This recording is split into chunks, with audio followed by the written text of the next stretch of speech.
Hello students, सुश्री classes में आपका स्वागत है। आज हम क्लास 12th के बिजनेस स्टडीज का 7th चैप्टर निर्देशन या डायरेक्टिंग, इस चैप्टर का अगला वीडियो देखेंगे। तो अगला हमारा टॉपिक है निर्देशन के तत्व या एलिमेंट्स ऑफ डायरेक्शन। इसके निर्देशन क्या है ये हमने अभी पिछले वीडियो में देखा है। अब हम देखते हैं निर्देशन के तत्व। तो निर्देशन के 4 तत्व होते हैं: पर्यवेक्षण, अभिप्रेरण, नेतृत्व और संप्रेषण। इन 4 तत्वों के बारे में हम विस्तार से पढ़ेंगे, जिनमें से पर्यवेक्षण अभी मैं शॉर्ट रूप में बता दे रही हूं, बाद में पर्यवेक्षण, अभिप्रेरण, नेतृत्व और संप्रेषण, इनके बारे में हम पूरा विस्तार से पढ़ेंगे। अभी के लिए पर्यवेक्षण है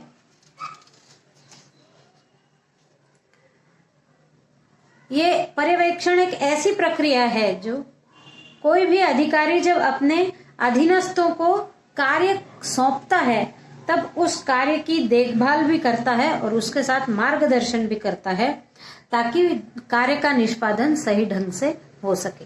यह पर्यवेक्षण है, यानी देखरेख करना। दूसरा तत्व है अभिप्रेरण। अभिप्रेरण का मतलब है समय समय पर कर्मचारियों को कार्य करने की प्रेरणा देते रहना। ये प्रेरणा उनकी तारीफ करके, उनको इनाम देकर या उनको लिखित में कुछ प्रमाण पत्र देकर की जा सकती है। इसका कोई भी प्रकार हो सकता है प्रेरणा देने का। फिर तीसरा है नेतृत्व, यानी जो अधीनस्थ हैं उन अधीनस्थों को जिन अधिकारियों ने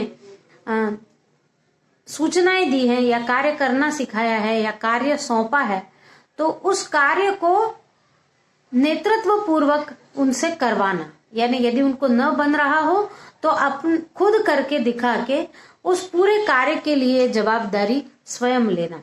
यह भी निर्देशन का एक तत्व है। और फिर है संप्रेषण। संप्रेषण यानी कम्युनिकेशन।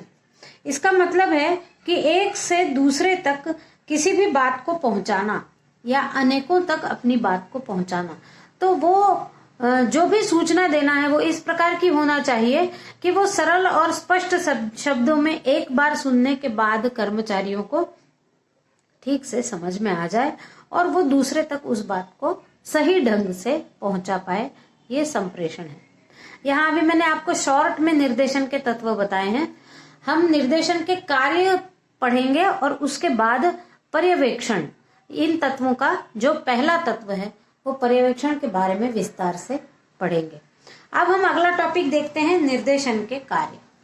तो निर्देशन के कार्य में सबसे पहला है अधीनस्थों को आदेश देना। निर्देशन का सबसे पहला काम है कि जो प्रबंध के लोग हैं उनके द्वारा या अधिकारियों के द्वारा अपने अधीनस्थों को कार्य करने के लिए आदेश देना। फिर दूसरा कार्य है अधीनस्थ आदेशानुसार कार्य कर रहे हैं कि नहीं, इसका निरीक्षण भी करना। ये नहीं कि केवल आदेश दे दिया, बाद में वो कुछ भी करे, वो आदेश को समझ पाए अथवा न समझ पाए और किसी भी प्रकार से कार्य का निष्पादन कर दें। तो इस जगह ये नहीं होना चाहिए। इसलिए आवश्यक है कि कार्य का निरीक्षण भी समय समय पर किया जाना चाहिए। तीसरा है कार्य अधीनस्थ कर्मचारियों का मार्गदर्शन। अब एक बार उनको कार्य बता देने के बाद वो कार्य का निष्पादन किस प्रकार से करना है, इसके लिए मार्गदर्शन भी होना चाहिए। फिर है चौथा, अधीनस्थों को कार्य करने हेतु प्रेरणा देना, यानी इस प्रकार का वातावरण निर्मित करना कि उनको कार्य करने के लिए प्रेरणा मिलती रहे। फिर है उपक्रम के कार्यों में समन्वय स्थापित करना। उपक्रम के जो भी कार्य हैं, मान लीजिए कोई साइकिल बनाने का कारखाना है, कोई हैंडल बना रहा है, कोई पैडल बना रहा है, कोई टायर बना रहा है, कोई रिंग बना रहा है, तो उसके लिए सारे विभागों में भी समन्वय होना चाहिए। इस कार्य को भी निर्देशन के द्वारा समन्वय स्थापित किया जा सकता है। नहीं तो ऐसा ना हो कि किसी उपक्रम में एक वस्तु ही ज्यादा बनती चली जाए, बाकी दूसरी न बन पाए, तो फिर उन वस्तुओं का कोई उपयोग नहीं रहेगा। इसलिए सभी कार्यों में एक समन्वय होना चाहिए। फिर अधीनस्थों के मनोबल को उच्च बनाना। जो भी अधीनस्थ है उनके मनोबल को, यदि उनका मनोबल गिर रहा हो किसी कारण से, उनको काम नहीं बन रहा हो या उनका काम में मन नहीं लग रहा हो, तो ऐसी परिस्थितियां उत्पन्न करना कि उनके मनोबल को ऊंचा उठाने में मदद मिले। फिर है उपक्रम की नीतियों को क्रियान्वित करना।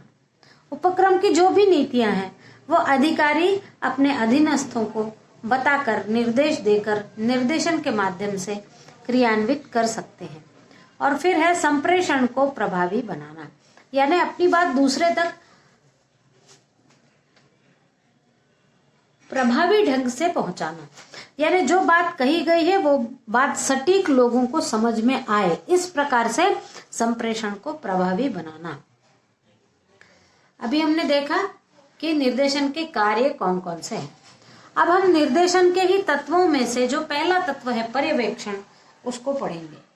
तो पर्यवेक्षण दो शब्दों से मिलकर बना है, परि और अवेक्षण। परि का अर्थ होता है चारों ओर और अवेक्षण का अर्थ होता है निरीक्षण। यानी पर्यवेक्षण का अर्थ है अधीनस्थों के काम पर दृष्टि रखना, यानी पर्यवेक्षण। पर्यवेक्षण जो है ये निर्देशन का दूसरा महत्वपूर्ण घटक है। प्रबंधक जब अपने अधीनस्थों के कार्यों की देखभाल करता है तभी वो ये सुनिश्चित कर पाता है कि योजना के अनुरूप कार्य हो रहा है या नहीं। केवल निर्देश देने के बाद उस कार्य को देखना भी आवश्यक है कि कार्य सही ढंग से हो रहा है कि नहीं, तभी किसी भी लक्ष्य की प्राप्ति सही ढंग से हो पाएगी। अब हम यहाँ देखते हैं कि पर्यवेक्षण की परिभाषा। जॉर्ज आर टेरी के अनुसार पर्यवेक्षण निर्दिष्ट लक्ष्यों की प्राप्ति के लिए मानवीय साधनों का कुशलतम उपयोग है।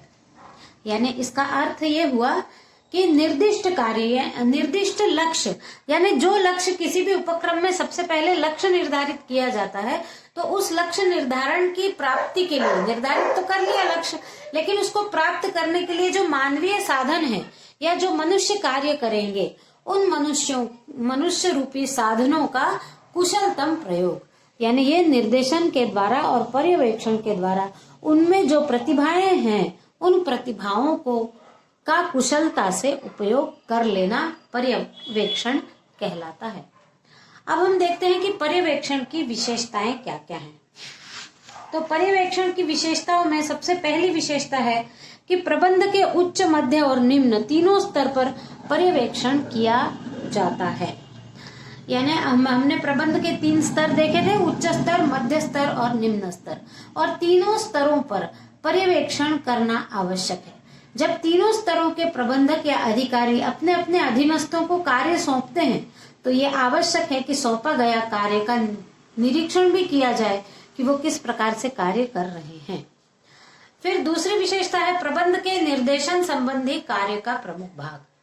पर्यवेक्षण प्रबंधन का जो निर्देशन का कार्य है, उस निर्देशन के कार्य का सबसे मुख्य भाग है कि निर्देश देने के बाद उसका पर्यवेक्षण भी किया जाना चाहिए, यानी देखरेख भी की जानी चाहिए।